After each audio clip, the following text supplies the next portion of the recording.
computer. Okay, we are all set. So I wish to start welcoming you, all the participants, and our invited guest, Helle van Unger, for this workshop on research ethics in biography research. The workshop is organized by the Greek Oral History Association, together with the Department of Sociology of the University of Crete, and with the section Biography Research of the German Sociological Association, and the Research Committee Biography and Society of the International Sociological Association. As most of you probably know, the workshop was initially planned to be part of our 5th Oral History International Conference, which was scheduled for May 2020.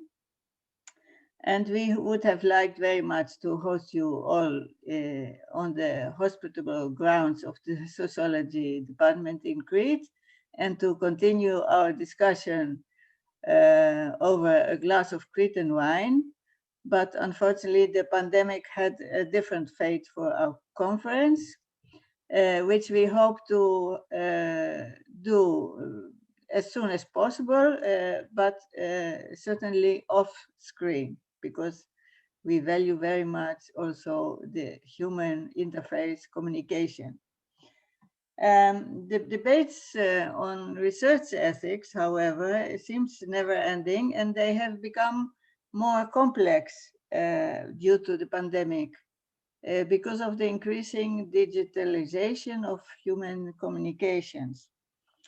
Now, I want to stress that research ethics has always been a topic of major concern for our association from the beginning, and we have contributed a lot to increasing awareness among our historians that it is important to negotiate with our research participants the informed consent and the condition of use and access to their interviews, and to formalize this in a written document.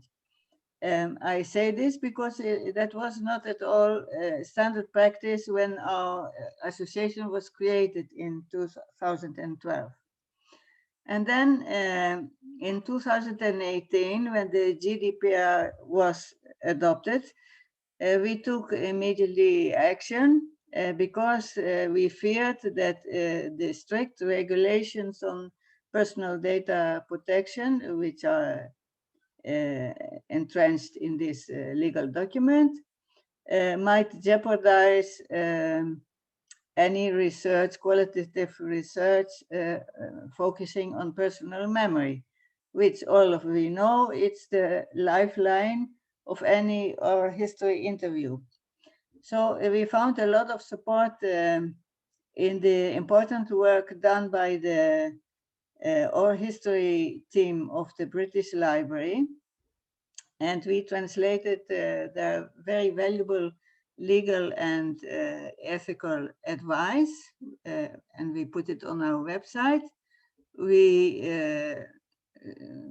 produced new release forms, and we sent out letters to research institutes and archives that are working with oral testimonies.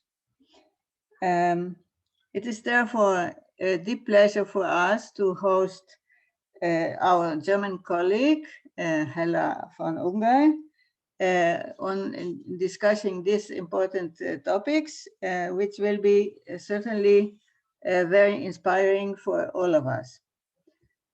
So Helle van Unger is professor of sociology at the Ludwig-Maximilians University of Munich, and she focuses on qualitative methodologies.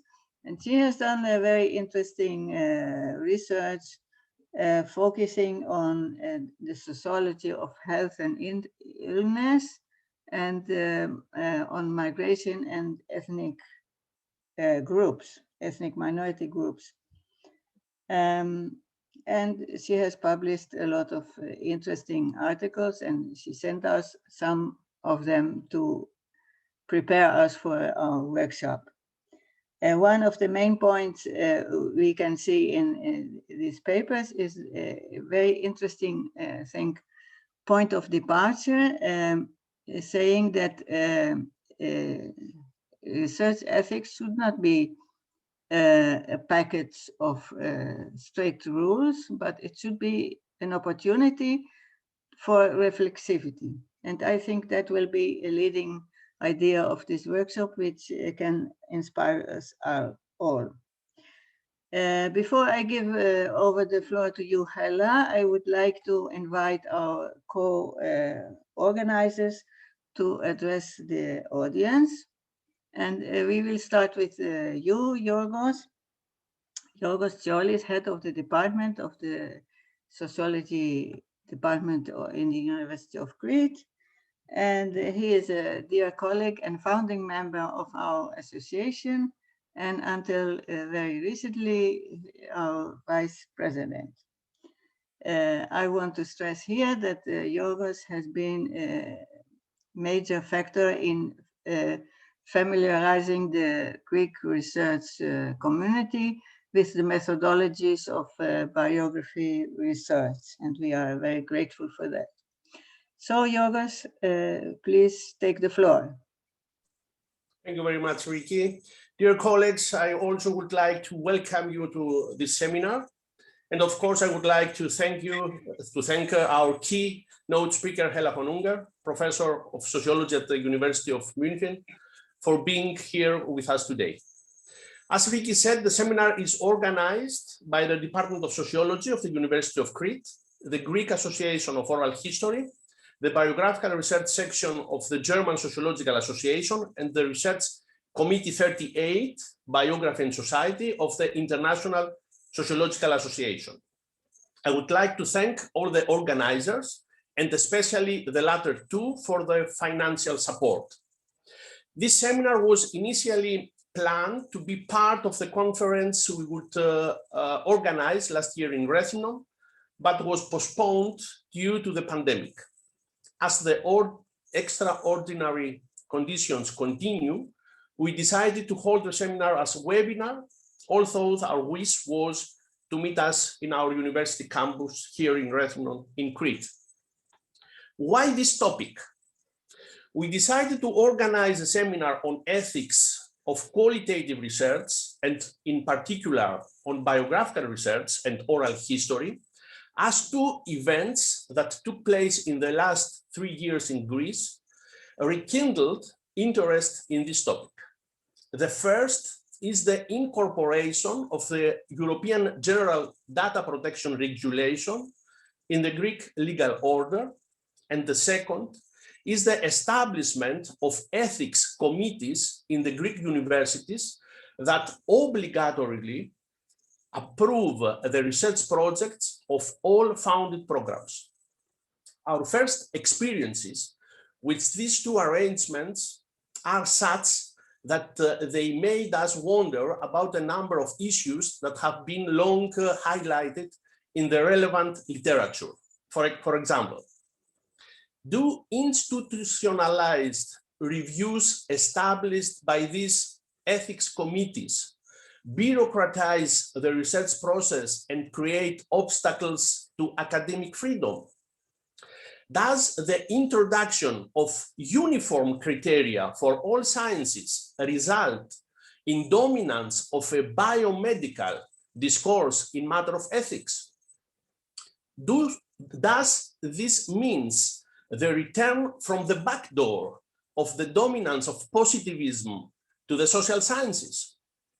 Do forced alignment of the researcher in a formalistic implementation of principles and procedures leads to an instrumental logic of a procedural ethics and does not reinforce the pure ethical reflexivity as it is required?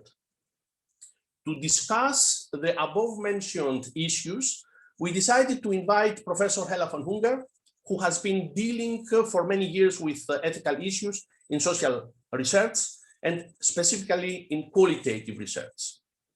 By recognizing the importance of ethical reflexivity as an integral part of the research process, Hella avoids a sterile and instrumental discussion of research ethics principles.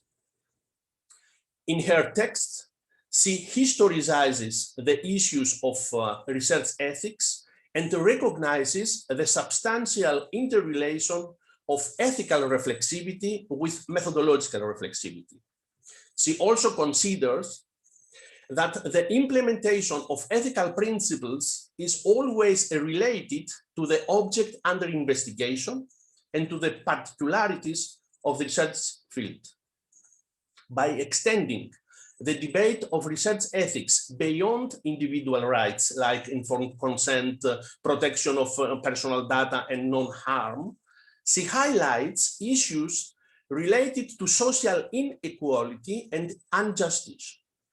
By defining research as a social and political practice, she discusses the researcher's positioning toward the political challenges the researcher faces when entering social fields where he or she encounters inequality, exploitation, exclusion, and discrimination.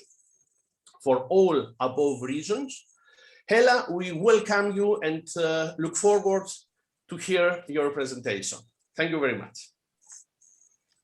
Thank you, Yorgos, for this useful introduction.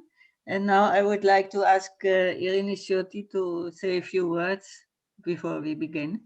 Yes, thank you, Yorgos. Thank you, Ricky. Hello to everybody. My name is Irini Scioti, and I'm the speaker of the section Biography Research in the German Sociological Association. I'm also a board member in the RC38 Biography and Society in the International Sociological Association. And I would like to welcome you on behalf of the Sektion Biography Forschung and also on behalf of the RC38 Biography and Society to this event. As Ricky and Yorgos already said, we organized this transnational workshop in cooperation with the Greek Oral History Association to discuss and reflect on current ethical questions in biography research. The issue of research ethics is not something new for the field of biography research. However, in the last years, the General Data Protection Regulation by the European Union has made us all more aware of the various ethical challenges involved in biographical research. Researchers have to reflect and adequately deal with a number of ethical questions and challenges in the field research process.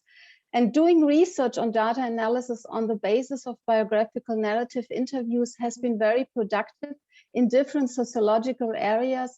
However, doing biographical research in transitional, transnational, and transcultural research settings involves various ethical challenges, for example, in the research field of migration studies. Here, researchers have to reflect and deal with a number of ethical questions and challenges in the field research process, especially in doing field research and biographical narrative interviews among potentially vulnerable groups.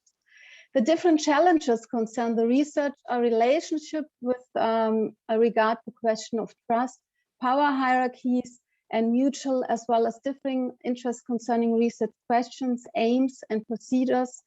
Furthermore, questions regarding informed consent as an ongoing process and dialogue, the notion of authenticity and truth of the narrated life stories, issues of confidentiality and anonymization of the data, and last but not least, questions concerning the archiving of biographical data and the political consequences for secondary analysis. Today, we will discuss about these challenges, and we are very pleased to welcome our keynote speaker, Hella von Unger, from the University of Munich, who is an expert in research ethics and qualitative research and social science. Thank you very much, Hella, for accepting our invitation. And yeah, the floor is yours. So enjoy everybody the talk. And I just want to remind the title of Hella's lecture. It is Ethical Reflexivity in Qualitative Biographical Research, Food for Thought on Informed Consent, Questions of Representation and Data Archiving. Please, Hella. Well, thank you so much. Kalimera, huh? Good morning. Guten Morgen. Thank you so much for the invitation. I'm very, very pleased to be here. And I don't think I've ever been introduced, Georgios, Riki, and Irini in such a knowledgeable way. This is a first. So thank you so much for actually reading my work and summarizing it in such a pointed way. So Georgios, we can start the discussion now because you said all the most important points, but I think I'll take some time to maybe spell it out in my own way. And my question to you, oh, I have to speak more slowly because there's someone translating the words into written words. So remind me that I have to calm down and speak slower. But how much time do I have for my input? You can need so much time as you need. Okay. So I will try like 45 minutes, 50, so that we have time for discussion afterwards. Yeah. This is fine. Good. Okay. So this is what I have prepared. I will start with an introduction, and then I will talk about why the history of research ethics matters. And then I will talk about the German context more because this is the context I know most about. And I'm very looking forward to actually hearing more from the Greek and other contexts maybe in the discussion. And I will try to tease out some of the challenges and also some of the opportunities we have in qualitative research to actually address some of the challenges of research ethics. Then I will talk about ethical codes and this dispute about ethics reviews, because Georgios told me that this is a recent development in Greece that you have to actually adjust to new regulations. So I think it's really helpful to learn from the international debate that has been dealing with these issues for many years now. And finally, I'm going to say just briefly a few words on the issue of data archiving, because that is also one of the expectations that has been addressed more strongly recently also vis-a-vis qualitative research. So let's start with an introduction and with a biographical note. I've been working on research ethics explicitly now for something like 10 years or so, and it had a personal biographical reason because I had conducted my PhD in New York City in the US, where I was based at a public health unit of Columbia University. And I had to undergo research ethics review as any other study there. And when I came back to Germany, I realized there was nothing like that in Germany at that time. And there wasn't even a debate about research ethics. And that I found really upsetting in some way. And at the same time, it kind of explains also my specific point of departure, where in Germany, there was nothing there at that moment. Of course, there were a lot of discussions on ethical issues, but they weren't really phrased as ethical issues, or they used different headings and terms. So we could actually start from scratch and really engage in a dialogue, and Irini and Minna and others have been part of that as well, to really think about, okay, what part of regulation might be useful, also in terms of responsibility of organizations, of institutions, to actually address the issue and give it a space, and also, where do we need to defend our freedom and our diversity in the research landscape against over-regulation. So this is basically the biographical approach that I have to the topic, which explains why I discuss the issue the way I do.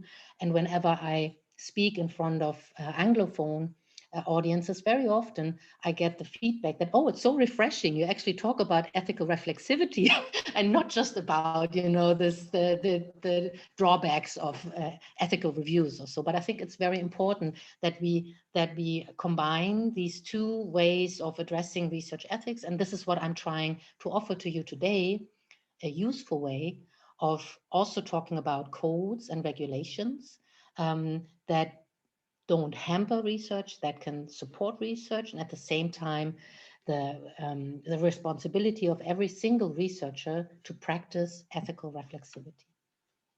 That will be the take-home message. So let's start with with an introduction from two authors that I really appreciate a lot, Guillemin and Guillem. They start an article of theirs with a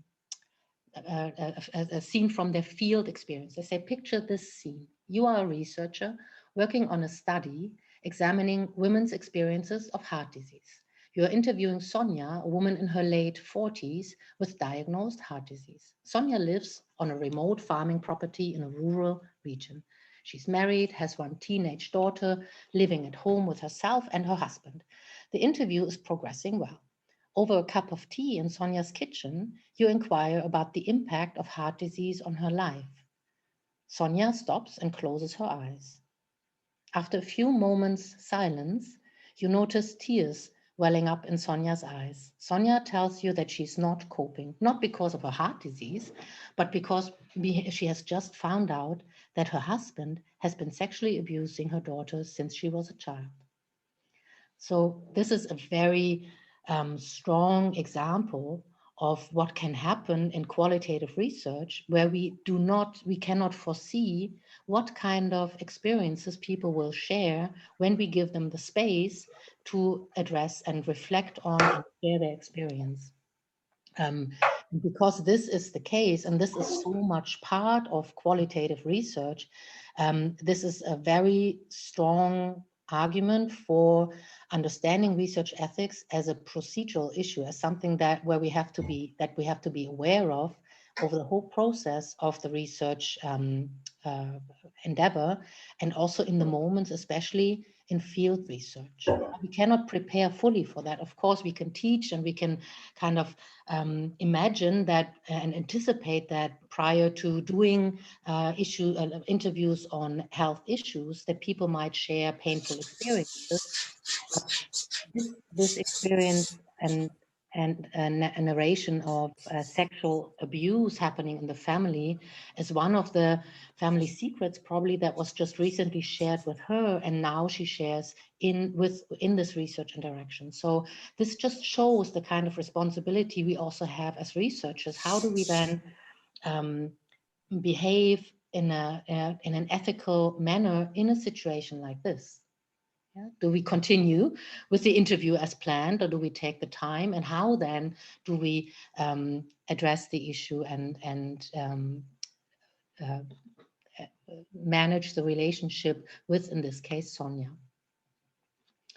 Very similarly, a qualitative researcher in Germany, Carol Hagemann-White, described this aspect of qualitative research in her in one of her texts. She's also done a lot of work on gender-based violence, and she writes, in many studies, it is not possible to know before an interview which forms and contexts of violence will be raised, which social relationships might be strained, and which steps in the research process, i.e. contacting people by phone, letter, or email, might actually entail increased danger for the participants. Yeah, so this is another study context again. She's actually doing interviews with people who have experienced sexual violence themselves, and you have to really think carefully about how you can address and engage and interact with people with this experience in a way that does not pose further harm to them, because by actually naming the violence as such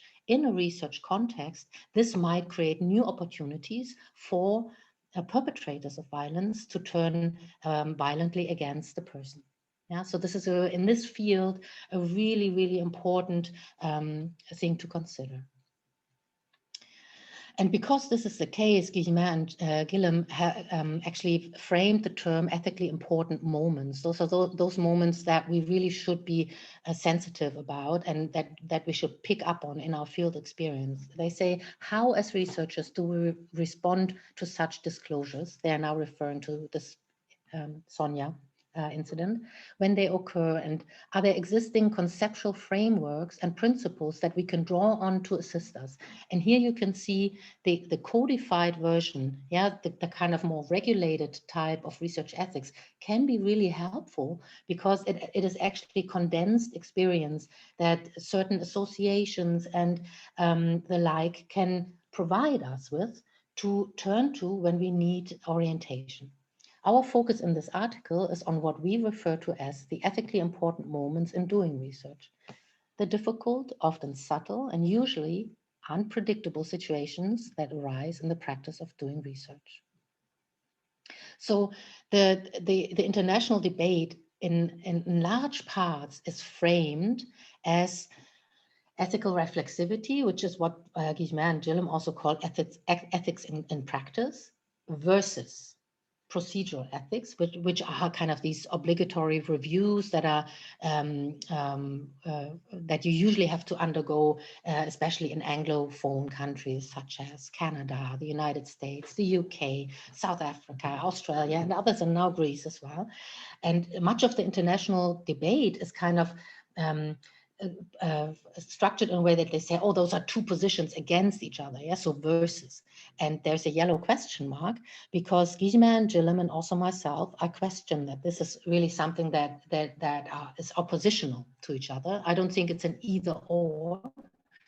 I think it's an and this is the argument I'm trying to make. But of course, procedural ethics has to be done in a certain way that it does not countervene ethical reflexivity in practice. Yeah, so this is very important, that we influence the infrastructure that does review processes so that they are aware of the procedural nature of research ethics and qualitative research, so that they don't obstruct qualitative research based on some standards that come more from quantitative research. So, but this is the case, yes, and this is the reason why so many qualitative researchers internationally are so angry. And this is what Israel put in words. He says, social scientists are angry and frustrated still. This is a book from 2015, and the first edition from 2005, it was already the same. So he says still. So they believe their work is being constrained and distorted by regulators of ethical practice who neither understand social science research nor the social, political, economic, and cultural contexts within which researchers work. In many countries, including Australia, Brazil, Canada, New Zealand, the United Kingdom, and the United States, researchers have argued regulators are imposing and acting on a basis of biomedically driven arrangements that make little or no sense to social scientists. Now, this is the criticism, and I would say, yes, it's true, but I would like to raise awareness that there's a reason for these arrangements, and not all of it is bad. And so I just want to take a brief look at the history of medical research ethics to just sharpen our senses for what that discussion is trying to do. And it started in Germany, actually, really, that strain of the debate after World War II, when as part of the Nuremberg process that tried to make sense of the atrocities done under the National Socialists in Germany against people with disabilities, against prisoners, against Jewish people, against so many minorities. And it was a scandal to kind of find out what has done, how many people have been harmed and killed in the process for the sake of science. Yeah. So after this trial, the Nuremberg Code was created that for the first time very explicitly stated that any type of medical research should be conducted on the basis of some kind of voluntary and informed participation of people. So this is a really important milestone. But then, of course, this was 47, and then the International Association of Medics basically created the Helsinki Declaration in the 60s, and it has been updated since many times. So there was already a theory of research ethics. Yeah, there were some principles, but in the late 1960s and early 1970s, what happened in the United States was that there were a number of scandals that reached public a debate where, for example, in the Jewish Chronic Disease Hospital, also documented in the Beecher Report, the Milgram experiments were debated in controversial terms, and so on. So there were a number of scandals, and this led in the United States to the need for legislative action. So what they did is they introduced the National Research Act in 1974, and they created a national commission for the protection of human subjects and now not only biomedical, but they extended it. They said any type of research on human beings, and they created the system with institutional review boards and so on that we still know today. Now, guidelines and codes that were developed in the context of medical research were at that point in the United States extended to the social sciences without revision. And this is a core of the problem that we're dealing with today. And it has been done not only in the US, but that has been basically expanded in many countries in the world. And let me just kind of go back to this one key scandal that so much really was behind this legislative act, and that was the Tuskegee study. And it was in my field. I've been doing lots of public health research over the years, and you see a picture here where over decades, public health scientists in the United States watched poor people in a southern state in Alabama, in Tuskegee, and those were mainly African-American land workers, get sick and die of syphilis at a time when they already knew syphilis would have serious symptoms, including blindness, and lead to death. But they were curious. They said, oh, maybe it's different with African-American people, so let's watch. And they even went so far as to try and prohibit some of the study participants to be drafted into the army in World War II, because this started in the 1930s, as you can see. Yeah? So there was already penicillin, which was used to treat syphilis. And any person being drafted into the army would be treated for syphilis with penicillin. So the scientists actually tried to obstruct that. It was a huge scandal when that came out in the early 1970s. And it was justly called an act of racism through research, but also, of course, an act of just pure inhumanity, how you can exploit mostly uneducated working people in the countryside who trusted the people coming in white, as you can see here, that they would, who actually said, oh, we're just doing research, yeah, and we take blood, and they didn't treat them, so they watched them die. That was a real scandal. I just want to kind of raise this awareness because we are so quick in kind of saying, oh, those standards, they are, you know, they have nothing to do with us. But this history of science being basically part of power hierarchies that create inequality and injustice, the social sciences are not exempt from that. Yeah, we are also entangled in that. There were anthropologists measuring the width of heads during the 1930s and 40s to support theories of racism. So I think that the question really is, are we doing any harm to the people who are participating in our research, and are we actually respecting their rights and needs and well-being sufficiently?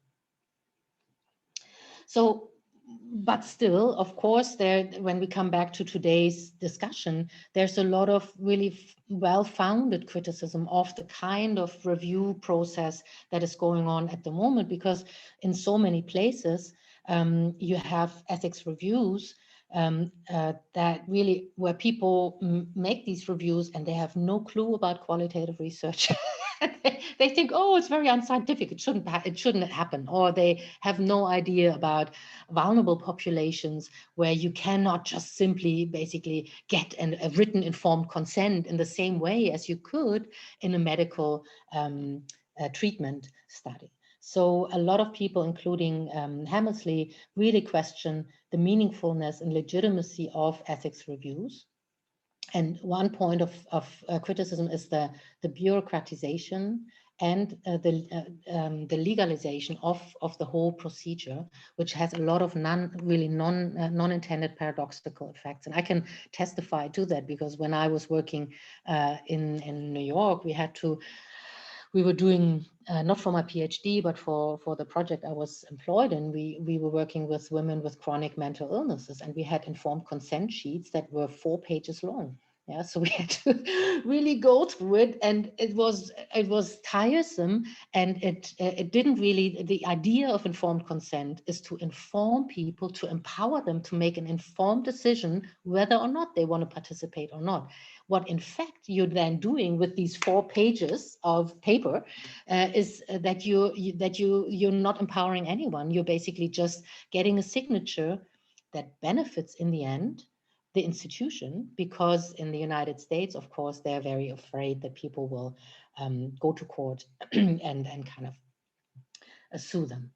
So there's a lot of problems with this system as it evolved, and there's a particular problems of fit and negative effects for qualitative research and for academic freedom in general. And there's a whole bunch of scholars who have written on that. Here are just some of the names, including Canella and Lincoln. They basically really say, well, this regulatory enterprise only creates an illusion of ethical practice. It doesn't really help in any way. And they propose that we should really talk more about ethical conduct as conceptualized as an ongoing critical and dialogical engagement with not only issues of informed consent, but with more broadly moral and political questions of conducting research. Yeah, and Guillemin and Gillum basically say we need ethics and practice and not just procedural ethics. So in this debate, the term ethical reflexivity has been coined to really address these issues, that ethical questions arise in all phases of the research process, not just at the planning phase. And throughout the process, we need to identify these problems and questions, explore options, and assess the relevance and interpret the principles that exist as they relate to very specific research situations. And then we have to try and come up with the best solution. So Georgia's already said it. One of the points that I've been trying to make as well is to really think critically and encourage colleagues to think critically about our roles as researchers and responsibilities we have in the process. And to really be aware that there's more than one way of answering the question. Yeah, there's a real danger of kind of limiting the debate to a very moralistic way of saying this is right and this is wrong. And whenever this happens, the whole debate becomes very tedious and frustrating. So for me, it's very important to open the issue and say, well, there's a difference between moral and ethics. Yeah, so the morals are definitely about right and wrong, good and bad, but ethics is the reflexivity of the morals of doing research. So let's be sure that we're on this level of ethics, so on this level of reflexivity and justifying why we believe a certain way of doing research is right or wrong. Yeah. So I already said that it's about both. It's doing both, engaging in both ethics and practice and procedural ethics. So the situation in Germany is such, as I already started with my biographical introduction, there's no obligatory institutional review in the social sciences. There is, obligatory ethics review in medical sciences, public health sciences, and so on, but not in social science research. There are ethics committees. There are more and more ethics committees. They have been created in the last couple of years, and I was part of a working group of like this national council of data structures, the Rat für Sozial- und Wirtschaftsdaten, that basically try to accompany and support this process, so that because there's these recent developments that even though we don't have a legislation in Germany that basically makes it obligatory, there's a lot of reasons for researchers to really seek ethics review, because there might be, if they want to publish in certain international journals, or if they want to receive funding from certain foundations, they are required to undergo ethics review. Yeah, and there's new questions and challenges, and these new questions and challenges I'm also the chair of the Research Ethics Committee at our university at the Faculty of Social Sciences. And there's a lot of researchers in the institutes basically coming up to us and asking us advice. Yeah, because they're doing very interesting research in new fields, and they're really struggling to find ways of doing this in ethical ways. Yeah, when you do research on hate speech in the internet, you know, what kind of experiments can you do, you know, and what do you have to watch out for? So there's new fields, new questions, and so there is a need for organizations and institutions to provide spaces and groups and opportunities to discuss that, and not always reinvent the wheel from word go. So there are recommendations, but let's just quickly kind of try and kind of come to the more general questions that might also be important to you guys. So in Germany, we have different discourses. The oldest discourse is the data protection law, which has been created in the 1970s, also again based on experience in the Nazi time, where the Nazis have actually used new technologies at that time to organize the Holocaust. Yeah, they've used statistical information, demographic information about people to organize, to kill thousands, millions of people. So the high relevance of data protection laws in Germany has a historical reason. But the law has been framed and geared more towards statistical data, not towards qualitative data. The second type of the yellow discourse describes the guidelines on good scientific practice. And that's a discourse that started in the 1990s when there were scandals where, especially again in medical research, cancer research, there were researchers who cheated and who falsified their results and so on. So the large funders, they had to kind of say, well, we have to have guidelines on good scientific practice. And this discourse on research ethics is the most recent, and it is related to the legal discourse and also to other discourses, but it is a realm of its own, and I think it's important that it is not limited to legal discussions, and also not limited by, for example, interests of funders and so on. So this is these are some of the key points in the Code of Ethics of German sociology. The main principle, of course, is that we should adhere to researcher integrity and what they call objectivity, what they really mean. You have to interpret. You can see we have to interpret these principles. Objectivity, of course, is a term that is more commonly used in quantitative research. But when you read the principle, what you learn is that really the idea is to conduct good research according to the current state of the art. So we have to really make sure that we are practicing good research according to the relevant state of the art. In this case, maybe quality criteria of biographical research. Yeah.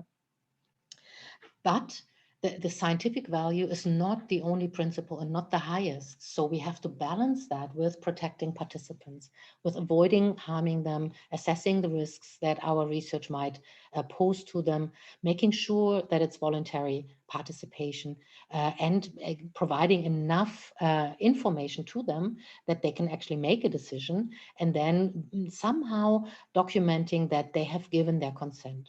But the German code says this is not always possible. So there's an exception to every rule. And the main measure taken in social science data to protect people from harm is confidentiality and anonymity. So I'm going to now discuss some selected challenges associated with some of these principles. What are the challenges of risk assessments and do no harm? So it does really make sense, especially when you come and when you have a look at it from the historical point of view. But when you take a closer look at today's social science research, you realize, well, risk assessment at the beginning of a study, when we don't really know how everything will progress, it's really difficult when openness is a key methodological principle in qualitative and biographical research. Yeah, so we really have to take into account that our research situations are very different to, let's say, a standardized medical trial. Yeah, and we cannot standardize, we cannot plan everything the way other colleagues who are working with different approaches may be able to. So we have a range of actors that are involved, and risks can only be anticipated to a very limited extent at the beginning. this, of course, we can also ask, well, who can actually realistically assess the risks? Yeah, in the German Code of Conduct, it says, well, any risks that are beyond what is common in everyday life should be basically addressed and discussed and reduced as much as possible. But this kind of assessment, who assesses a certain risk as common, as usual, as acceptable, or maybe as high, that is always dependent on the knowledge and the experience and the situatedness of the person making this assessment. Yeah? So these are very fundamental questions that we should struggle with. And of course, the same holds true for the question of whose harm and what kind of harm should be avoided, because anyone who's ever done qualitative research in the field knows that there is so much that can happen. And if you basically address issues of injustice and inequality, there might be someone who's really bothered by that. Now, when does this person being bothered, when does that constitute harm? Yeah, so that's a real serious question as well. So you as biographical researchers, you know, there's in every interview, there's, you know, unexpected turns. There may be secrets that are shared with you. And I've given that example from research on sexual violence that really challenge us to do any kind of to not overemphasize risk assessments prior to the study, and to really be realistic about the situation that we cannot avoid all kinds of harm to anyone, because that would mean we can't do research. Someone will always be bothered, yeah, by what we do. Someone might be harmed because we do research in fields that are structured by inequality. So whenever you give voice, or someone gives voice to their experience also through your research and criticizes the situation, someone else who benefits from that situation might be really upset. I'll give you an example of that later on. So challenges of informed consent are also really very basic. The basic question that every social science researcher has to ask themselves is how much information is possible. So how much of what I do and how I process and interpret and analyze the data should I share with participants? Yeah, and in what form? Do we need written consent, or is oral consent okay as well? In Germany, oral consent is possible. There are certain research situations where it is appropriate to collect informed consent in an oral form. All you have to do as a researcher is justify that and document that you do it. One example is also from my field of work. We've done research with refugees, and when you're a refugee in Germany, you're like forever asked to kind of sign a lot of sheets. So when you start research in this way, it's already framed in a certain way, and it is really not helping the situation in any way. So it's much more important to really do informed consent in an oral way, in a dialogical way, to make sure that the person feels able to ask questions about it and feels able to say no. Yeah, and in social science research, of course, there's so many different research situations, methods, and research relationships that we really have to also do the practice of informed consent accordingly in a very diverse fashion. Yeah, for example, in ethnographic field research, it's impossible to ask of every person present in a situation any kind of individual informed consent, and written, forget about it completely. Imagine you do ethnographic research in a soccer stadium or anywhere in the open. It's impossible to interrupt everything and say, stop. Well, now we have to kind of get your informed consent first. So yes, the solution is to treat informed consent as a dialogical process in various forms with exceptions. In justified cases when the risks are minimal. Okay, and now this now I'm coming to the issue of anonymization. And this is a picture I like to share because I have anonymized it and none of you knows who it is, right? Yeah, this describes, I think, a dilemma of anonymization. two dilemmas actually in a really nice way. First of all, most of you will recognize, oh, even though there's a blank space over the eyes, you'll be able to decipher from the image that this is the Mona Lisa. Yeah, and how do you know? Because you have this shared knowledge, you have this cultural knowledge, you've seen the image before, and even though I have blackened a part of it, still from the rest of the image, you are able to kind of conclude what it is. Yeah, this is one dilemma. If whenever we have a data where we can't erase everything, so we have to, of course, we have to have data about a certain event, a person, a life history.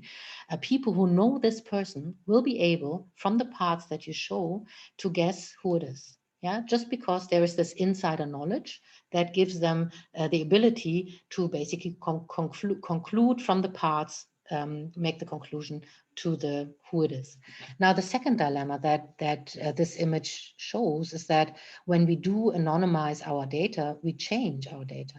Yeah, in this case, I've put a black square over the eyes. Now, you all know the Mona Lisa is famous for her smile, and the smile, of course, is not only happening in the mouth region but also in the eyes.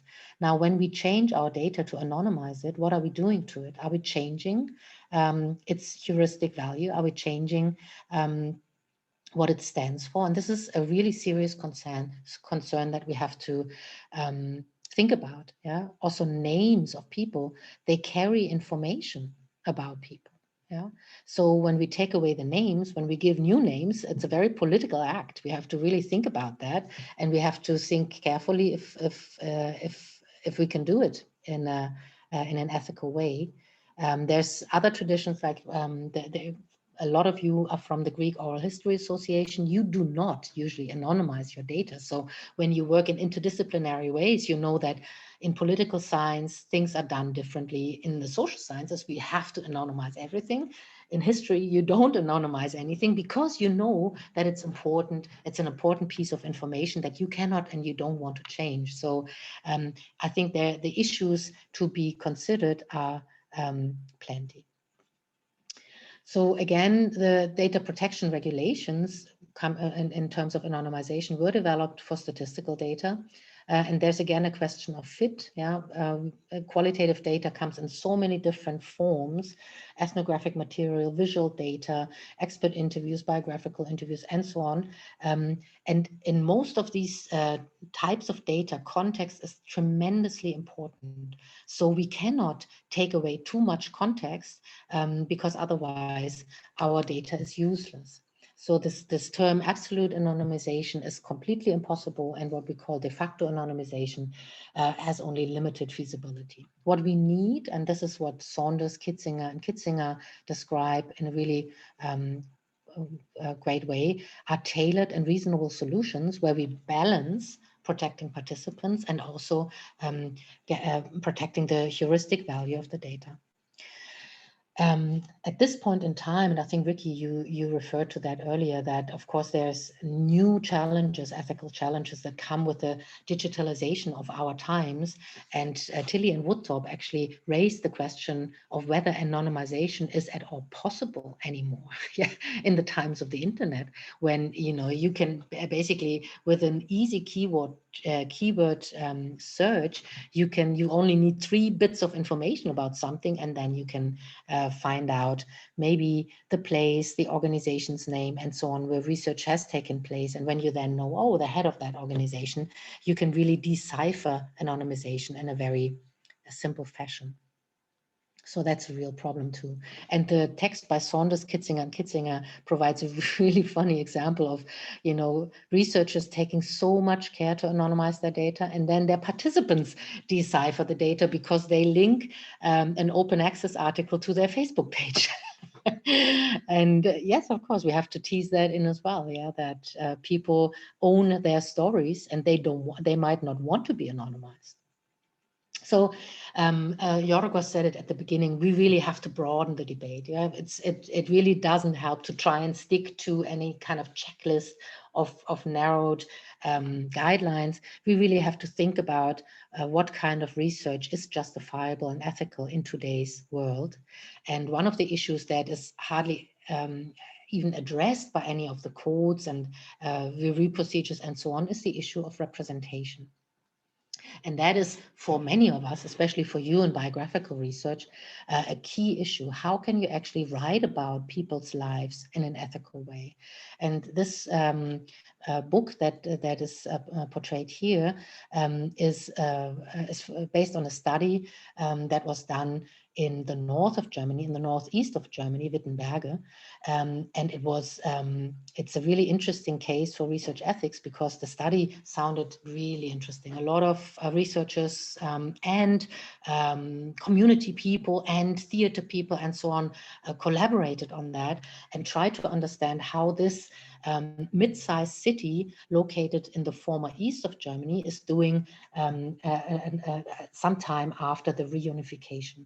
And what you see here, the picture with the white horse in front of this movie star theater and this old person on a bicycle, this picture was taken by a newspaper that was invited by the researchers to come in and report on the study that they actually did. They took a number of photos and then published it in the Zeit magazine.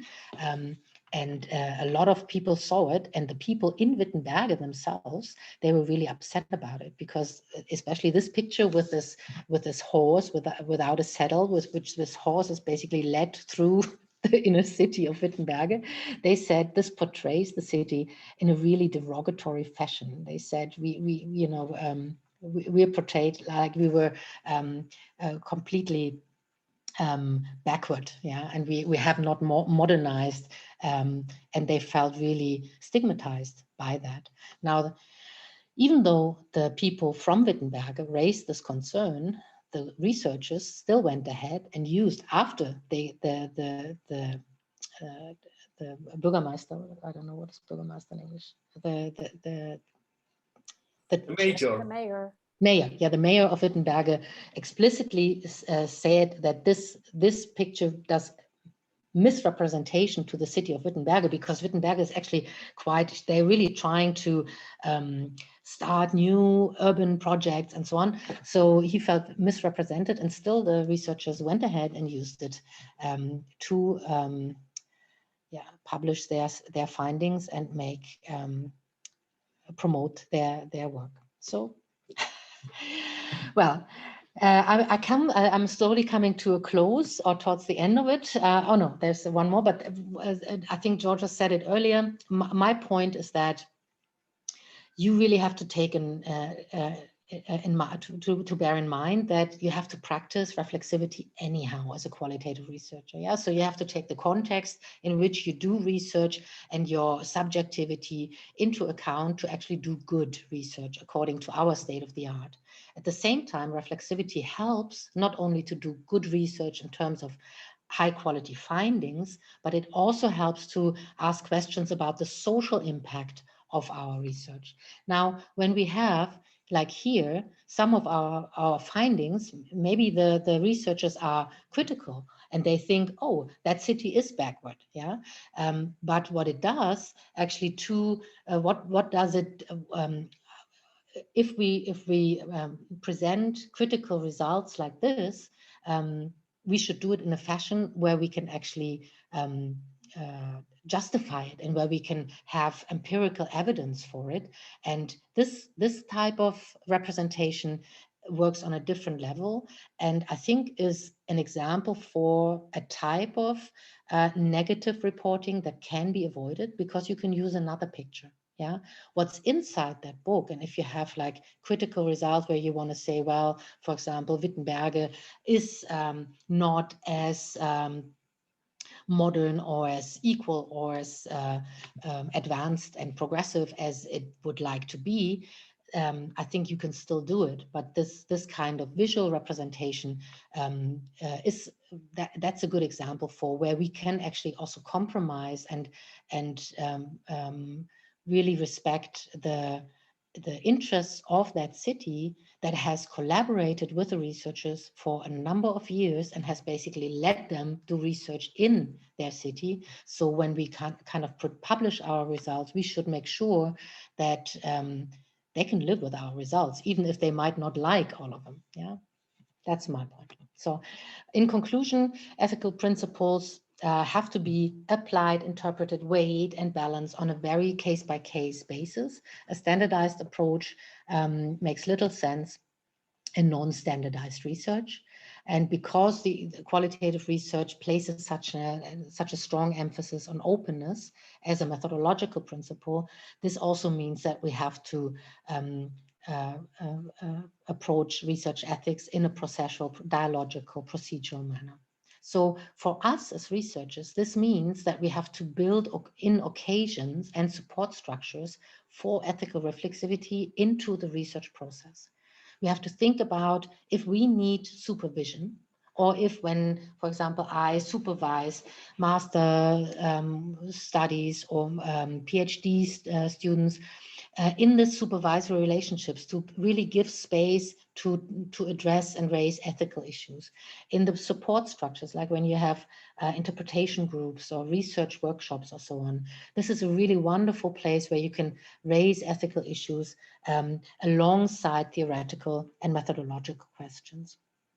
And also, and I think this is a strength that biographical research should act on, that you have in particular, because when you do biographical research, you usually have quite intense relationships with individual people because they have told you the life story, very often in more than one interview.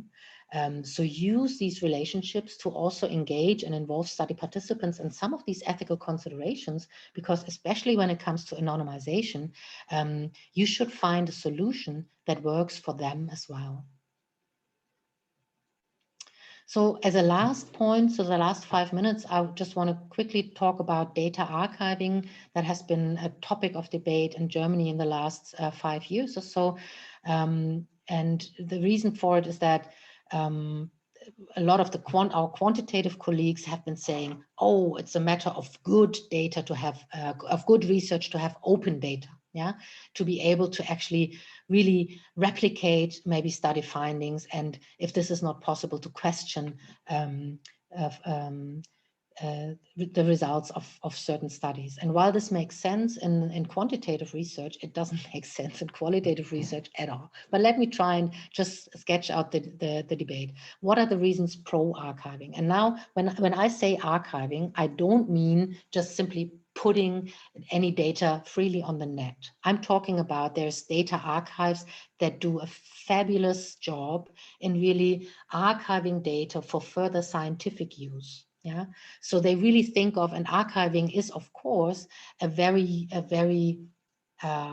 valued activity. I mean, you only archive something that is of value. Yeah, so the idea of also archiving qualitative data does make a lot of sense, because it shows that our data is valuable, that we want to use it in a sustainable way. We want to conserve resources, especially in fields where maybe a lot of research has been taking place, or the fields are so strained. Let's take the field of where counselors or support structures are helping people who've experienced sexual violence. That, there's usually too little time, too little money, and it would be great if you could use interviews more than once that have been done, so we can try to avoid over researching certain fields. And of course, it may be possible that when someone can do a secondary analysis on my research data, there's a scientific benefit. Maybe there's knowledge that can be gained from that, but there's a question mark, and I'll come to that on my next slide.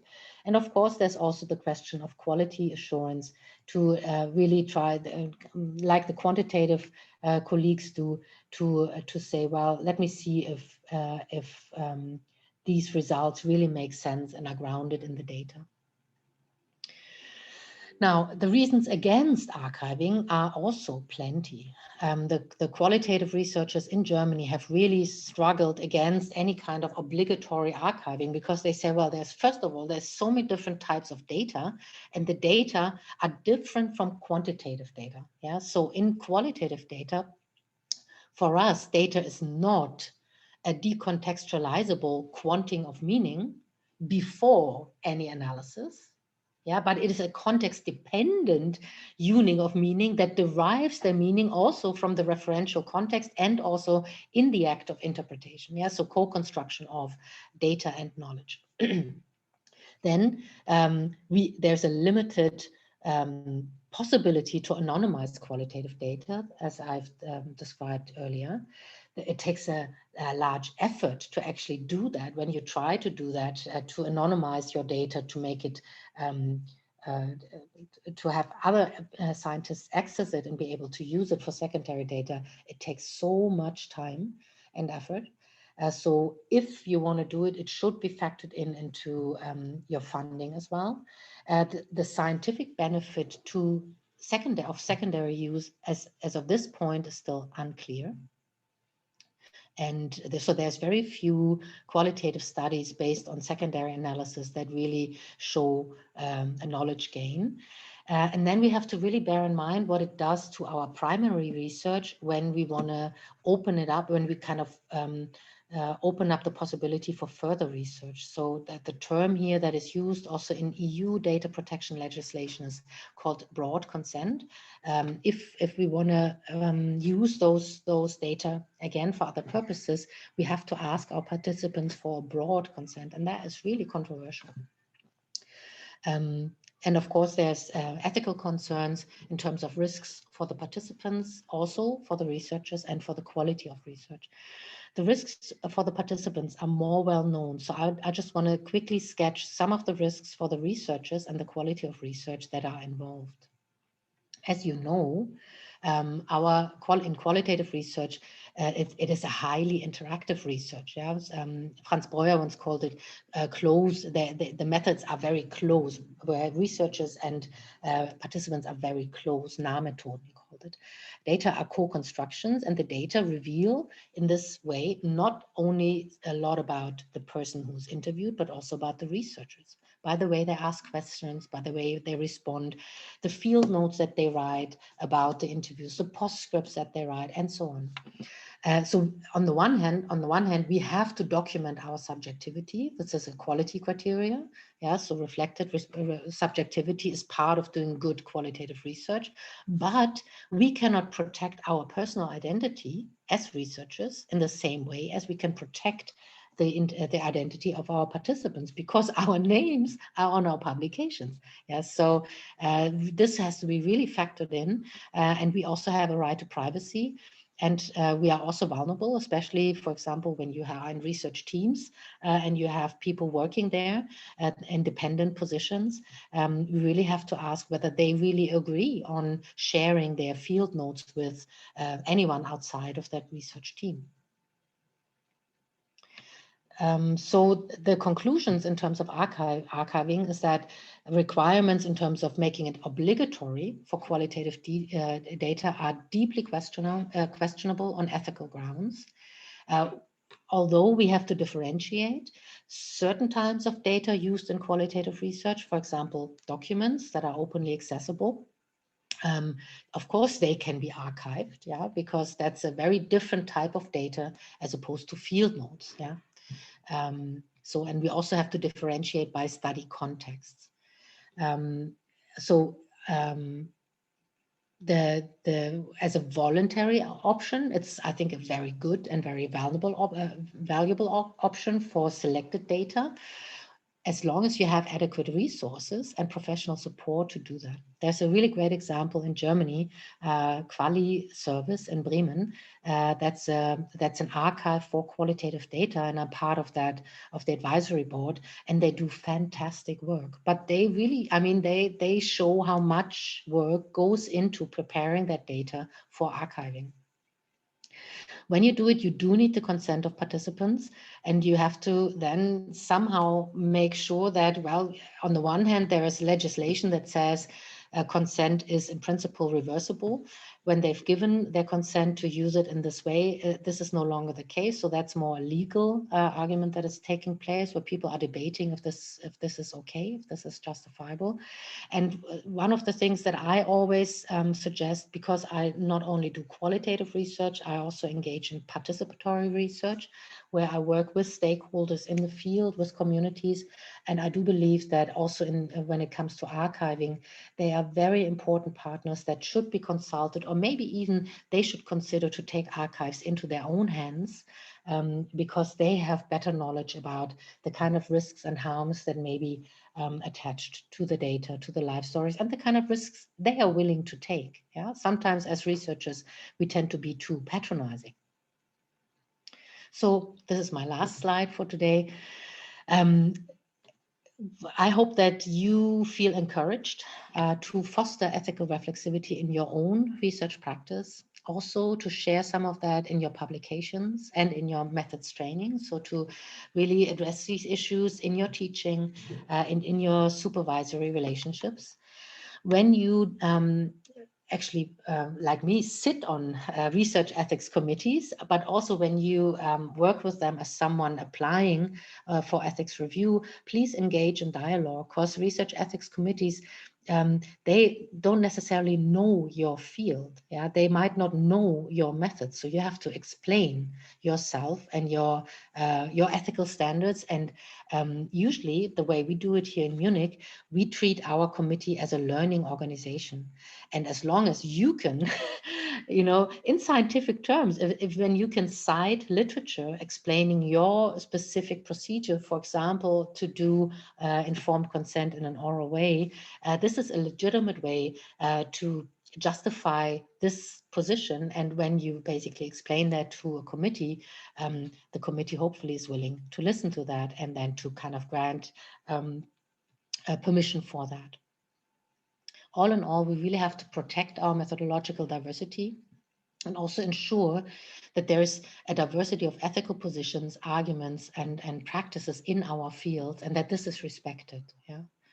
And of course, we also need more research actually on these new processes that are deeply affecting how we can and how we do research in these modern times. So this is the end of it, and I thank you very much for your attention. So thank you, Helen, very much for this fascinating talk. I see already a lot of hands. I come to you just in a moment. I just want to add something before we start the dialogue about point out some of the differences between your presentation on sociology and or history. So you already mentioned one, which is anonymization. We can take into account in our debate. And the second point, I think also about archiving, we have a different position because we are archiving memory for the future. Of course, we don't archive everything. I would be more reserved about personal research notes, field notes or diaries as we call it. But certainly we want to archive the interviews and to have them available for secondary research. And one point maybe would be interesting to also include in the discussion is that you didn't mention what the GDPR implies about third parties mentioned in the interviews. And this is something which is of very much concern to us in our history. Because of course you can't anonymize all the third parties, but also you must be sure that there are no sensitive personal data on third persons who are still alive and who might be harmed by the information given by our narrators in the interviews. So what our British colleagues suggest is to have a sensitivity check on all the interview material before it is archived. So that's also an important point. So now I will open the floor. Please raise your hands again because they have disappeared now. The hands I saw before. I don't see any hands. So there. Gerhard Riemann, please. You should open your microphone. Okay. Yeah, thank you very much. I found this this lecture very illuminating and helpful, and enjoyed it very much. I just have a few points. I don't know if I can do justice or can talk about all of them, but I was wondering if you sometimes think that the issue of deep reflection about ethical problems in qualitative research can also have paralyzing effects. I'm talking about, I have in mind my work with students, students in social work, whom I have introduced into qualitative research. And I think I did it in a responsible way for a long time. And I don't remember terrible things happening in this research of students, because they were supervised very carefully, including, for instance, addressing the issue if students can turn to certain topics because of their personal involvement. How do you introduce yourself to the research subjects? How do you frame your original question? And I am under the impression that in almost in the overwhelming part of or in the overwhelming in most cases, the research experience has been a very good one, and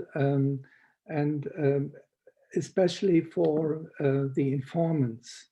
And I remember that when we started doing qualitative research in the 1970s, it was also a way of arguing that you give people a voice, that you do something which is based on the rules of the everyday life, that you avoid a kind of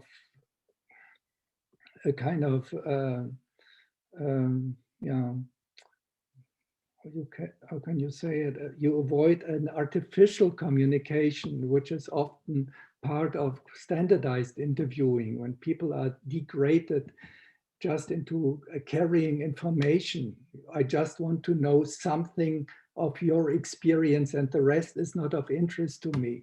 And so this, the development of qualitative research, especially biographical research, always had at this part two, that you do something which gives people some dignity, that you avoid degrading them.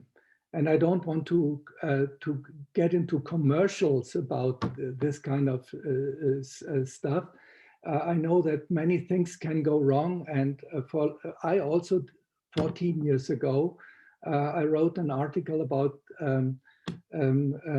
ethical problems in doing biographical research with students and how you can reflect about it. I'm just wondering if this extreme sensitivity to things which might go wrong could also have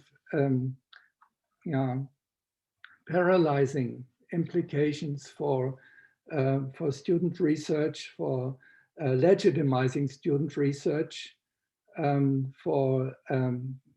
might have bad implications for paralyzing them, to creating some stiffening self-consciousness. Oh, I better not do any research. Things might go wrong.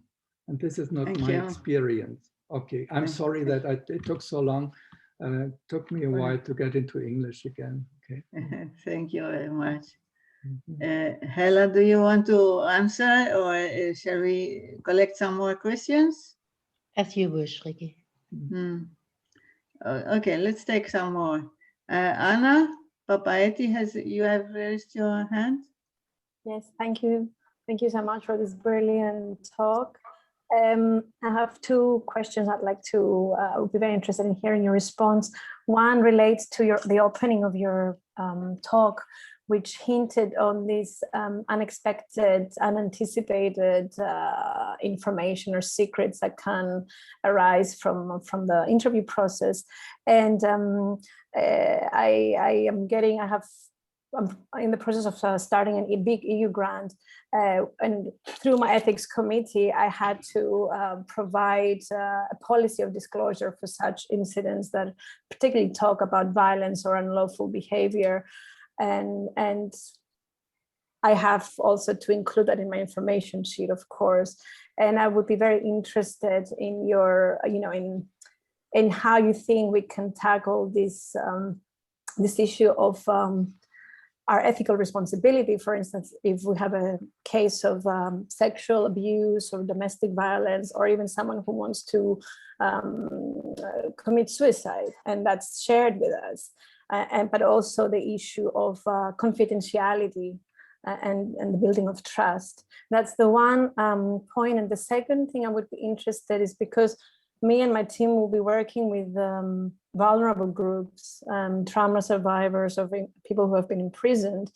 The material we will be working with is quite difficult, let's say. So I would be interested to hear what is our ethical responsibility towards the researchers as well, because they go through, they can be traumatized through this contact, but also through the literature that they're faced with. So what institutional steps can we make to provide for the, safety and well-being of our researchers?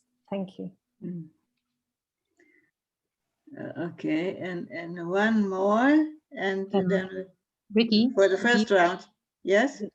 Can I take these two and then? Okay. Yeah. Otherwise, it will be too much. Yes. Yeah. Thank you. I'm getting older too, so we have to work with our limits. Thanks to both of you for these wonderful questions. Yeah, Riemann, I know exactly what you mean, and I think most of us who teach do, because my experience is that young researchers, they are very open to these ethical issues. And they are, and this is fantastic. This is really wonderful, because when I started to try and do this and engage in this debate in Germany, it was not the most senior people who are open to it, but always the young ones. Yeah. So I think that's a real potential there, and a real strength that then young researchers have. So I think we should use that also to think about things in new ways, and not try and kind of suppress it, but try to work with it in a way that their questions do not become paralyzing, because I do understand what you mean. I've also seen it, that some people are so concerned that they hardly try to step into the field and collect any data, because they worry so much about not only what could go wrong, but also their responsibilities. And if really they do have the right to collect someone else's story and do something with it, I think we are in times now where we really question about what is the role of science in unequal societies, in a globalized world where there's certain people have access to knowledge and to power, and also are represented in the academy. And I think the students are addressing these issues when they ask questions about, can I do this? Yeah. And I think it's, for us, we would be well advised to actually engage in this discussion and make exactly the kind of arguments that you have just raised, to kind of make an argument for why, yes, we should try, even though, there's no guarantee whatsoever that would prevent us to making mistakes. There isn't, and we should be honest about it. And a text that I like to read with my students to really reflect on these issues is a text by Nahid Islam. She's a Bangladeshi American researcher who's done research on racism, and she did a beautiful study on a Bangladeshi community in Los Angeles. And her text in a book from 2000 is called "Research as an Act of Betrayal." And what she talks about is that how she really tries to live up to community expectations and be a responsible, ethical researcher, but at the same time, a critical researcher who really wants to try and understand racism, in its many forms. So now what she found in her research is that the Bangladeshi community in Los Angeles was not only an object of racism by other groups and society, but also perpetuated racism against other groups within their community. And some of the leaders of that community didn't want her to share this information with an outside public, but she did. And she said, there's no way that you can please everyone. When you do critical research, when you want to do research that counts and that offers a new perspective on things, there will always be someone who's bothered by it. And you just have to really think carefully about for whom it is okay to be bothered and how much. So what your role is, and when you treat data and your responsibility in this way, I think you can come up with good conclusions that might not please everyone, but that where you feel that you've kept your integrity. And this is how I try to engage with the students, that they, in German there's this saying, du kannst nicht mit einer weißen Weste rauskommen. There's research, it's impossible to really come out of research with everyone being pleased about it. So they have to come to terms with that. It's part of the learning process, and they usually do. So, and I'm sure they do in your courses as well. Anna, I think your two questions are really wonderful as well. What we do, and I've done a lot of research. I'm not a biographical researcher per se. I've done a lot of different qualitative and participatory research that has biographical aspects in it, in various fields, mainly with groups who were in some way marginalized or minority positioned. And what I've really started to do is always to kind of have a referral sheet with me for certain, with helplines, numbers, and so on, that I can refer to if something comes up. And also when I know, like in your case, when you know there's people with certain types of traumatization, to build partnerships before I go into the field and try to find people in the field who offer those kind of professional services or peer-based services.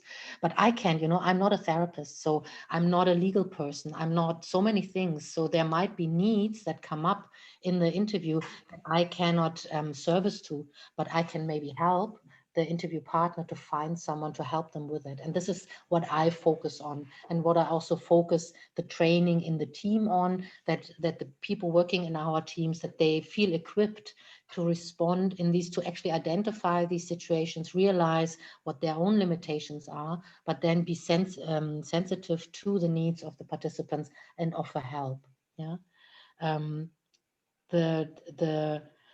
When you say what is your responsibility also towards the people working in your team, I think that's a very important question. And a lot of colleagues have started to really think about supervision in research in more systematic ways. For example, Erich Reiter at the Deutsche Jugendinstitut, they do research with young people, and they've realized that researchers have a need for supervision. And what we've done in a current ongoing study with refugees, a participatory study, is we've created what we call reflection labs. So we really build it in. We not only write field notes and discuss it in the team, but we have created a room, usually like once a month or so, where we have some external partners from our advisory board, basically, who are trauma experts and or really senior qualitative researchers who help us also deal with our emotional involvement in the research, because of course these stories, these people, it does something with us. And you sometimes feel so powerless when you do research with refugees in Germany at the moment, and there you need to have space to kind of deal with that and process also the the pain that might come up in you and the sadness that this causes you. So and again, we try to combine ethical reflexivity and analytical reflexivity, because in every datum that causes concern in terms of research ethics, there's usually something that we can learn from it also in terms of what we're trying to find out. Thank you. If I may just add something about the disclosure policy. The disclosure policy, it was specifically also, I was specifically asked, what if my interviewee has conducted a crime and that I should be reporting them to the authorities? And that puts obviously me in a very different position to the one I originally thought. So I would like if you could just comment a little bit on that, because that's something I find very difficult to address. Yeah, I think we would have to make, I don't know if you're part of the workshop later on, because I think this is, as every ethical issue, you really have to be specific about the study context and so on. I know what you mean. I've been in a study like that in New York as well, where we had to do that, but I think it would take more space. Yes, I am part of the workshop, so very happy to talk about this later. Thank you. That's very important. Okay, Natalie, you want to put your question? Thank you for this wonderful lecture and for sharing with us your papers. It was really inspiring reading, and also for bringing so many important topics to the table. The emotion of a researcher, this need to have the supervision, because it's not only about us doing harm to our research participants, but it's also about some kind of harm that we can experience ourselves as people in the field. But my question would be about this power imbalances, because usually when we think about oral history or sociology, we are working with the groups who are either underrepresented or whose voices are silenced. But what about the story when we are doing our research with a group who has more power than we as researchers, about this power imbalances of interviewing elites and other groups who actually could have more capability and whose voices are really like more heard in the field. So could you please reflect a bit from the other side of a power imbalance when we as researchers has weaker position?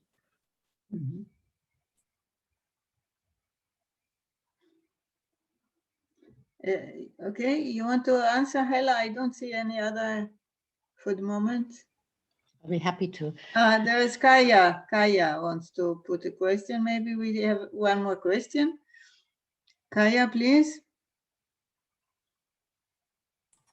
Thank you.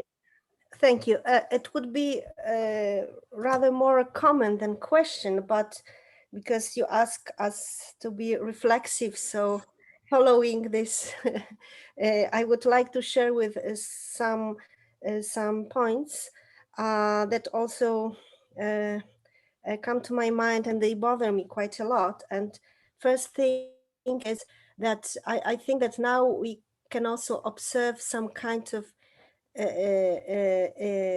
inflation of qualitative data, also in the field of biographical studies and narrative interviews, and this is, I think, and I think it's quite ethical problem, because if we meet with our interviewees, they share us with. They share with us their life, they give us the time. So I think that they think that we will make use of their stories, and sometimes it doesn't happen in the way that they would imagine, because quite often we don't have time to absorb the whole material that we manage to collect. For instance, due to some institutional reasons, when we are expected to go from one project to another. For instance, I've just finished the project which was based on 90 biographical narrative interviews, and I feel that I could continue the work on them for next 5 years or even more. But what I'm expected to do is to apply for another project, which would be based on another amount of interviews. And nowadays, I'm starting to feel very uncomfortable with this situation when we are pushed to go further, to develop, to be in progress, what means to apply for another projects, etc. If we are representatives of certain institutions like universities, they simply expect us to do so. And it's quite now, I think that it's also the temptation of collecting many materials is much bigger because it's simply easier. We used to have tape recorders, there were tapes, cassettes, and so on. So it was also space consuming. And now you take even your mobile phone and you can record an interview in a very good quality. Then you put it to your on your discs or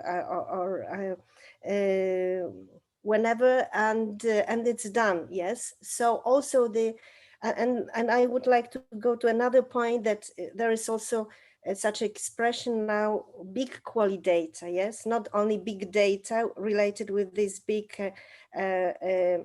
quantitative materials, but big quality data. I recently read in one of the articles of Natasha Mautner, she also works on ethical issues, that she, a couple years ago, she was participating in the workshop in which people were instructed how to maintain with qualitative data if you don't have enough time to read the whole interview.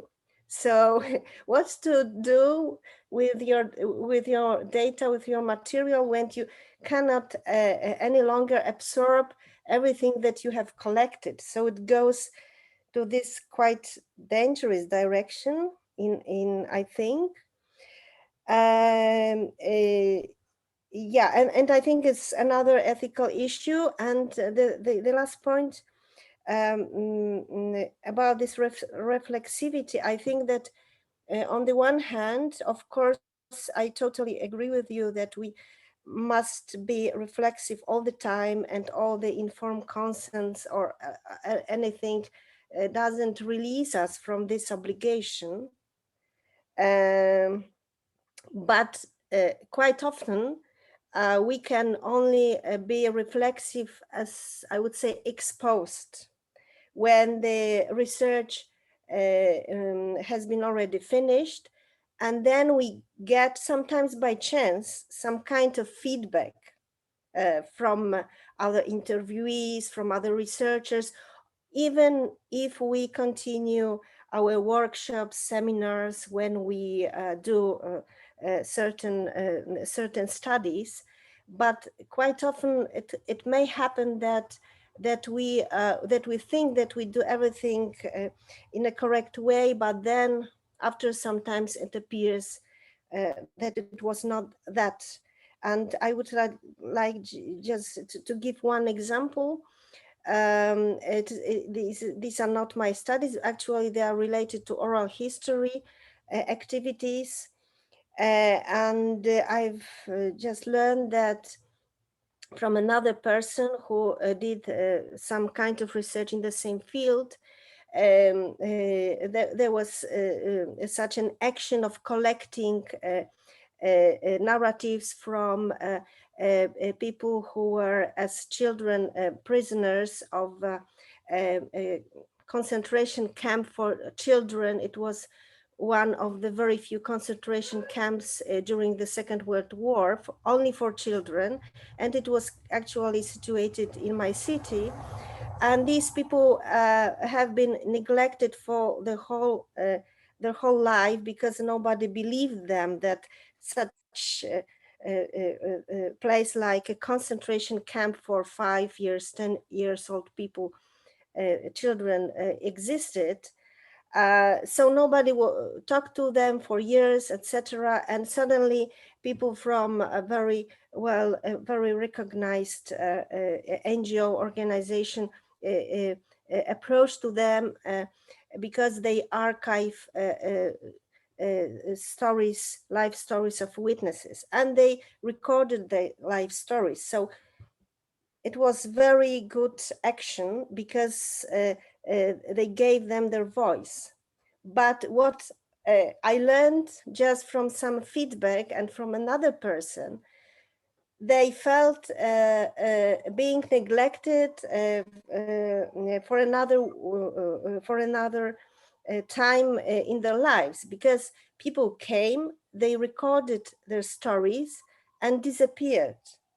And nobody told them what happens with these stories are archived. They can be, you can get them on the website, you can listen to them. Everything is, from the researcher point of view, everything is done in a perfect way, and their voice will be survived. But most of them are not educated people. So they didn't even have this imagination what may happen with their stories. And then another person who approached them learned that they felt really a bit cheated or neglected, and they simply just experience for the next time that they really don't have the voice in this big narration, let's say, of a Polish memory of the past. So these are just my comments, and I think it's these problems will are really related to very serious ethical concerns. And I think that this kind of reflection should develop, because we are more and more expected to produce more and more materials, and it's to some extent against qualitative research as such. Thank you very much. Thank you, Kaya. Please, could you tell us the name of that concentration camp? It doesn't have the name. It is the concentration camp for children. And the name is actually the very discussion how to call this name, call this camp, is quite interesting, because it doesn't have any official name. It is the camp, quite often they call it camp near Przemysłowa Street. So this is the name of the street, and that's it. But about which town? It's my town. It's Łódź, and it was situated. Yeah, it was situated on ghetto.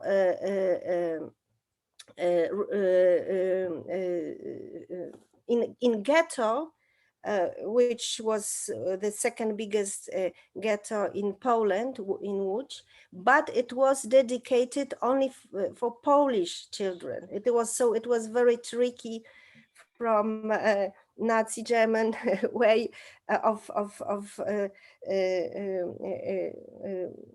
organizing this, because it was located in the middle of ghetto. So even Polish people quite rarely knew that it was dedicated only to Polish children, and about 5,000 children were imprisoned there. So thank you very much. So please, Hela, we have still about 10 minutes until 1 o'clock. So thank you again for these two questions or commentaries. That's really interesting and wonderful to be able to share and also learn from you about, what makes sense to you and the context in which ethical questions arise for you. Natalia, I'll start with your question. It's very important, and I hope that I managed to bring this across. I believe that we cannot afford to be naive about power imbalances and inequalities in the worlds that we study.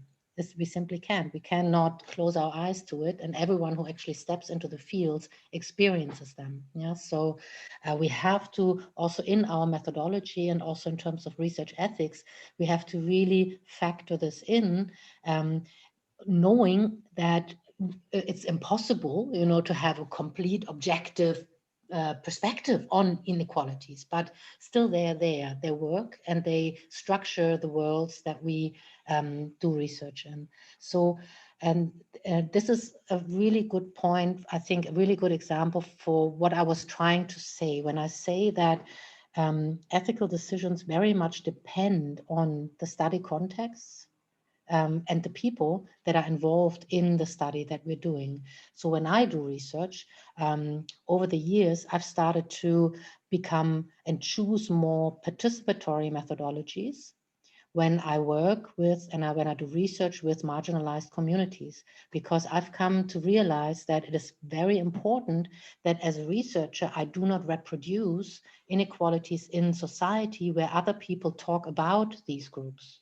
Yeah, this is so often happens to certain migrant groups in Germany or so. For the longest time, migration research in Germany has actually othered migrants, yeah, reproducing without, not intentionally, but unintentionally. And this is a danger that we are facing when we produce knowledge about others that we are not too familiar with.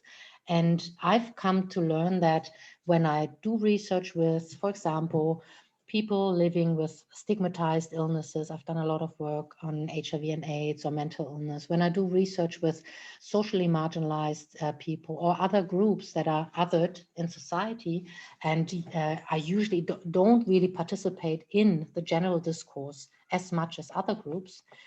When this is the case, when this is the situation, in those situations, I tend to use participatory methodologies where I engage in partnerships with members of these communities to actually co-produce the knowledge, yeah, from word go.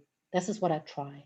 And like this, I basically give them a space to define the topic, to define the questions, to choose the methods, to be involved in collecting and analyzing data. And this helps me protect me from unintentional othering, yeah, and it helps my project partners to actually create an image that they are okay with, and where basically we cannot give voice, yeah, people assume voice, they speak up, yeah. And as we know from Spivak, when she asked, can the subaltern speak, yeah, we know of course they can speak. The question is, are they listened to? And in those cases, as researchers, I think we can be helpful to our partners making their own voices heard. So this is one situation. The other situation that you address, Natalia, and which I think is very important and which we should do much more often, is studying up, right? I mean, come on, if we're trying to understand inequality, I mean, let's also look at those groups in charge, right? And who are benefiting from it and who, you know, so yeah, we should do much more of that. And if this is the case, of course, we are positioned very differently. Very often we are faced with interview partners who have a lot of power to protect them from us. Yeah, they have secretaries and we never get an appointment and so on. They have a lot of power to manage what we say about them and so on. So in this case, I don't choose participatory methodologies. This is a case where I would choose maybe a more critical approach, where I assume more distance to the field and where I also don't give so much power to the field over the research process for the exact same reasons. Yeah, so this would be also, I think you could make an ethical case about covered research on these grounds, yeah. Which I, for the longest time, because I've always worked with more marginalized groups, I always thought, covered research is completely unethical. Today, I would say, no, it depends. Yeah, it depends on the study context and the purpose and so on. And Kaya, thank you for sharing your thoughts on this and your experiences. And I just, from the many important points that you made, I just want to comment on two. One is, of course, it is very important that we raise questions about the system that we are placed in, the context in which we study. So the pressures we feel when we do research. I mean, we have to be really critical of that and reflect on that as well, because of course that limits what we can do and how we can engage with the field and how we can actually produce knowledge.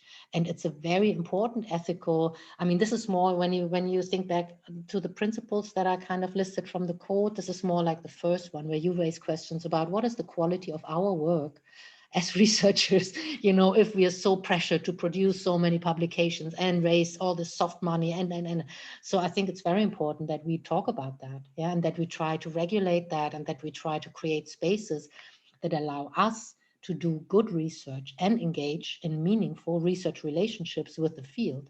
Because the kind of case that you described, this helicopter research, we fly with the helicopter, hover over the field, go down just to grab the data, and whoosh, off we go, and never to be seen again. I mean, this is what has caused all the stir in anthropology, because that was exactly what it was like. And at some point, communities started to speak up and say, this is not okay.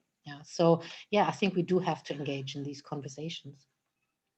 And your last point, I thought was a really wonderful point, where when I presented my critical position vis-a-vis archiving, this actually was one of the things that I was really, and I'm still very curious about. Maybe we can also come back to that in the workshop later on, because I would really love to learn from you guys who are also engaged in more historical research, because you do have a long history of, and practices and traditions of archiving and thinking about that. And this basically points to this aspect, if you value something, you try to archive it, to conserve it. So I'm all for it, but at the same time, I'm so aware that in sociology or in the social sciences, our data usually doesn't date back 50 or 100 years. It's current. And even if it's 5 years later or so, it can still do a lot of harm to people. And so I'm really interested in archives as well. And I'm involved, as I said, in the advisory board, trying to kind of help the archive to come to terms with these challenges. But I think one possibility that has not been really developed enough is to come up with concepts of archiving together with the fields. So I think, and your example was a case in point. It's impossible to archive data from survivors without the survivors having a say and knowledge and all that about the archive. So I think there should be partnerships established, and I think the fields should have a claim to the ownership to their data, and it shouldn't be just a scientific enterprise. So I think that's a wonderful example for that. Thank you. Hela, I thought there was also a question about the vulnerability of the researcher. Did you take that on? I think I addressed that already when I talked about the reflection labs and supervision. Yes. Yeah. Okay. So, well, I think then we could wrap it up here. And thank you, everybody, for all your input. And we are looking forward to the workshop this afternoon. We meet again at 4:30 Greek time. Okay? See you. Thank you.